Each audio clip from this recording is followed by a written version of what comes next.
Pell Opariado, a course tutor for corporate financial analysis. In this session on the valuation models, we'll be discussing the discounted cash flow model. Now, by the end of the session, you should be able to estimate the free cash flow of a company, calculate the value of a business using the discounted cash flow model or the DCF model, and also be able to explain the horizon value and how it applies to business valuation. You should also be able to compute the WACC or the weighted average cost of capital. So we made mention that in business valuation there are three elements. The first one is the economic conditions. Second one is the normalization of financial statements, and finally is the valuation approach. Now, when it comes to the valuation approach, there are also three approaches that you can use when it comes to valuation. You can either use the relative valuation, the assets-based valuation, or the discounted cash flow model. And we are discussing the DCF model in this particular session. Now, the DCF or the discounted cash flow model uses the principle of the time value of money, where we know that a CD today is not the same as a CD tomorrow. Therefore, it's necessary that you discount all your future cash flows into the present value. We'll examine the concept of free cash flow and how you can determine the horizon value of a business in this session as well. Now, there is the absolute valuation or the DCF model. The DCF model is also known as absolute valuation. Now, this is where the valuation of an asset is equal to the present value of all future cash flows that the asset will generate. Like we made mention earlier, and has the name such as you discount the cash flow or the future cash flows of the company to their present value, and that is where your value, or that will be the value of the assets. Now, it requires that the analyst thinks very thoroughly through the factors that affect the business. We made mention earlier that there are internal and external factors that affect businesses. Internally, you may include the share price, the dividends that it pays, the reputation of management, among others, and externally, the economic condition of the company, the economic conditions in which the company finds itself, the stability of the government in power, the stability of the economy, and other factors that the company does not have control over. Now, the analyst has to critically examine all these factors and any other factors that affect the business, including the future sales growth, the profit margins, and other macro and microeconomic factors that would affect the sales of the company. Now, the analyst who performs the discounted cash flow analysis should exercise due diligence and best practice. Like we made mention earlier on, valuation is a subjective exercise, and as much as possible, we try to make sure that we reduce any biases that we have. Therefore, it is incumbent on the analyst that they perform due diligence and they are able to think through and examine all the factors, since it would be made, this particular method is usually based on forecasted or projected cash flows or estimated future cash flows. So usually it is heavily used, or this particular method is used when you have companies who want to undertake joint ventures and mergers. And usually it's one of the most accepted methods within the income capitalization approach to valuation. Looking at the free cash flow discount model, when you take the cash that flows through a company in the course of a period, once all cash expenses have been taken out, that is what we term the free cash flow. Now, in calculating for the free cash flow, you should know that the free cash flow or the FCF is the amount that remains for shareholders from revenues that have been made from operations after you've deducted all operating costs, taxes, net investment, and working capital needs. The working capital needs includes the cash plus the plus trade receivables plus inventories less trade payables. Now, in calculating the free cash flow, you have to add back depreciation because it's a non-cash item. Also, we have the risk premium. So, risk taking is inherent to the firm's objectives of shareholder wealth maximization. Since the forecasted cash flows are based on situations that may change, there's some level of risk that are attached. Now, risk measurement in finance and economics are usually based on statistical measures, which may be using the covariance, correlation, variance, or even the standard deviation. There is also foreign exchange risk when it comes to estimating the free cash flow, or when you are using the discounted cash flow model.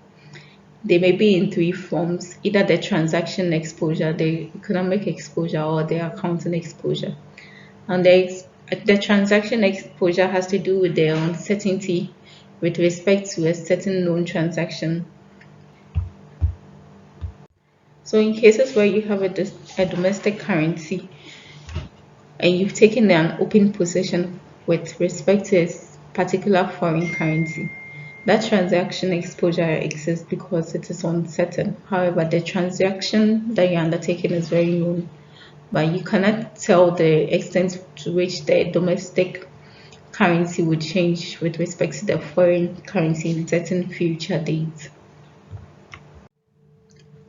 When it comes to forecasting in terms of using the discounted cash flow, one of the most difficult forecasts or estimations to make is that of when it comes to forecasting in terms of using the discounted cash flow, one of the most difficult forecasts or estimations to make is that of sales revenue.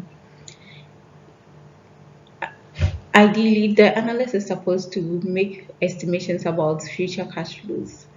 But when you have to forecast revenue growth, you need to consider a number of factors such as the company's markets, whether it is expanding or contracting, how the market shares are performing, and whether there are any new products that are driving the sales.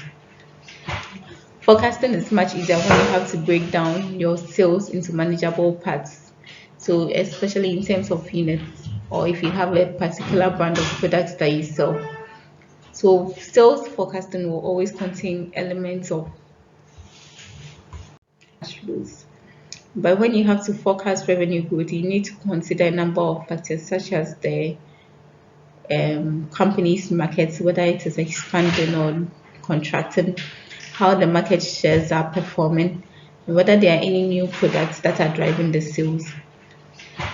Forecasting is much easier when you have to break down your sales into manageable parts.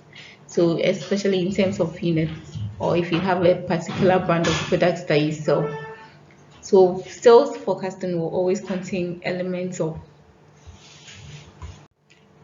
sales forecasting will contain elements of personal judgment and also factual basis.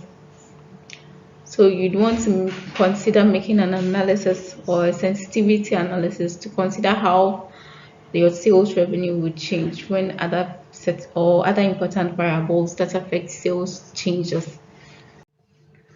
When it comes to the cost of goods sold or the cost of sales, and other general and administrative expenses. For example, when you have to deal with a manufacturing product, the best way to calculate the cost of that product is to prepare the cost according to the recipe of the product based on the current raw material prices in order to arrive at a cost per kilogram. Other analysts, when forecasting this, have to take the side of conservatism principle and assume that the operating cost will show an increase as a percentage of revenue as the company is forced to lower its prices to stay competitive over time. So usually if you have to engage in that in sales, or you have to focus your sales revenue, you'd have to estimate your growth, and that would include that you make certain predictions or assumptions based on facts, and those facts may be based on previous years or information you have on previous sales growth.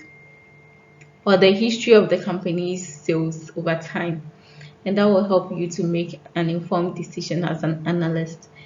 It is incumbent on the analyst to make or undertake any due diligence to make sure that the forecasts are as much as possible very realistic. And when it comes to taxation, many companies do not actually pay the official corporate tax rates on their operating profits. This is due to a number of reasons. It could be that the company has a tax break or falls within a certain tax bracket. So, for instance, companies with high capital expenditures receive tax breaks, and also the tax rate that is calculated by taking the average annual income tax paid over the past few years divided by profits before income tax may be usually used by certain companies. Now, when it comes to capital expenditure, companies anticipate that they would grow, and therefore they need to keep up with investing in capital items such as PPE, property, plants, and equipment. So, based on the company's investment plan, the capital expenditure can be forecasted for future years. So, assuming that it's the company's policy or plan to have or to increase its number of plants by two every year, or to have additional plants of two or three every year, the forecast for let's say 10 years can be made to incorporate all that, and that can be used to make better predictions of future cash flow. Now, changes in working capital. Working capital refers to cash a business requires for its daily operations. More specifically, it's a short-term financing to maintain current assets and also to make up or to cater for current liabilities.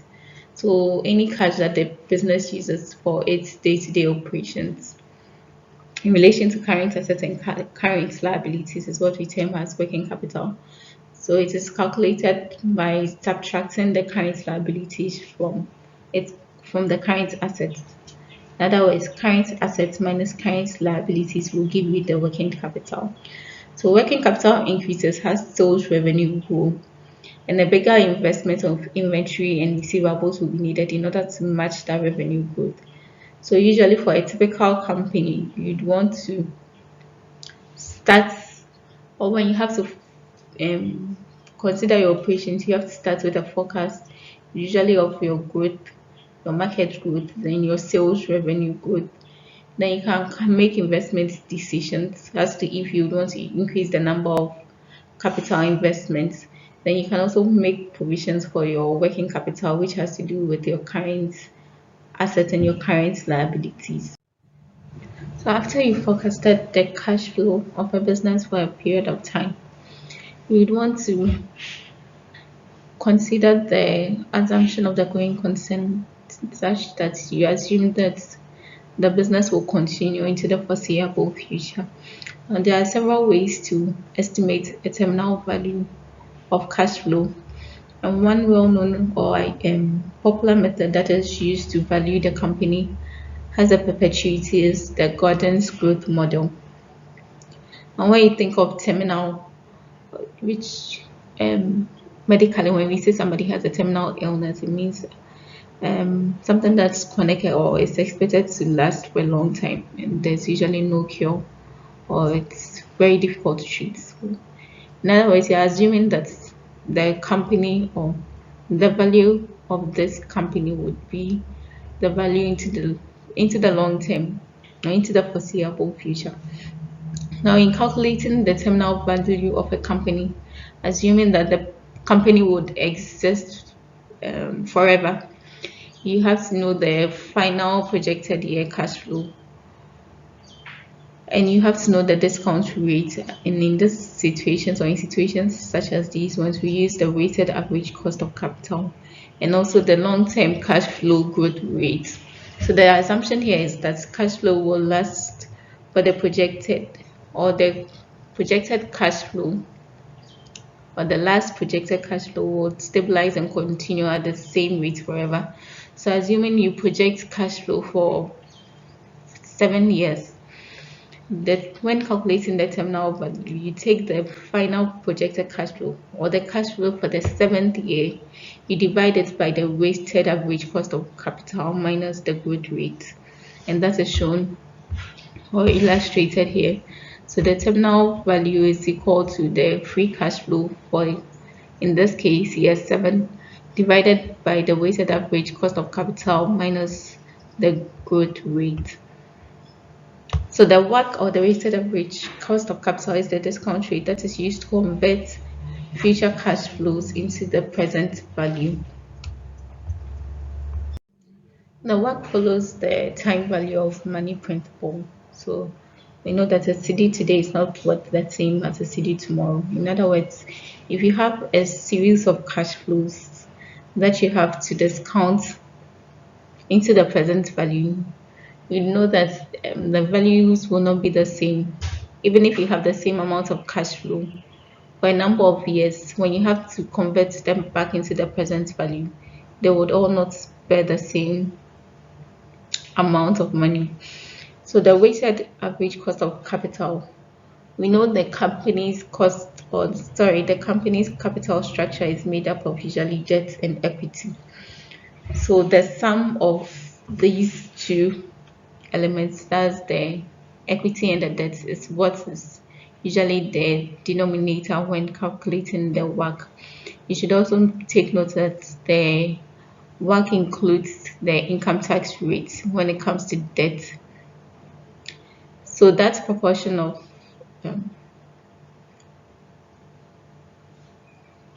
the cost of capital or the weighted average cost of capital includes both the debt and equity. Now the taxes are charged on the debt or has to do with the debt. So the KD is there or represents the cost of debt that is multiplied by the 1 minus the tax rate. And it also has to do with the amount of debt divided by the whole proportion of the summation of equity and debt, plus the cost of equity, which is calculated using the CAPM, and that has to do with the risk-free rate, the beta. That is a representation of the systematic risk of the company. The RM, which is the return on market portfolio on the market, and the RF, which is the risk-free rate. So the RM minus RF is the risk premium. And that represents the premium or the extra rate that has to be charged, assuming the market or the return on the market is higher than the risk-free rate. So the enterprise value is simply taking the present value of cash flows and the terminal value, and you need to divide them by the discount rate to get your enterprise value. So it's simply the total value of a firm. And when you are calculating the enterprise value, it includes the company's debt. Investors are also interested in the value of the enterprise share alone. So the value of equity is equal to the enterprise value less the net debt of that company. So we have to, when you take the capital structure, we have the investors who would be interested in only the equity aspect, and we have those who will be interested in both equity and debt. Now, to those who would be interested in only the equity of the firm, you would need to find the value of equity. However, the enterprise value incorporates the value of equity as well as the value of debt. So it's just a matter of change of subject. If your enterprise value is the value of your equity plus the value of your debt, the value of your equity will be the enterprise value minus the value of your debt, and that would be that. So in this session we discussed the free cash flow discounted model that is used to value a business, and we also learned to estimate the free cash flow of a business. Thank you.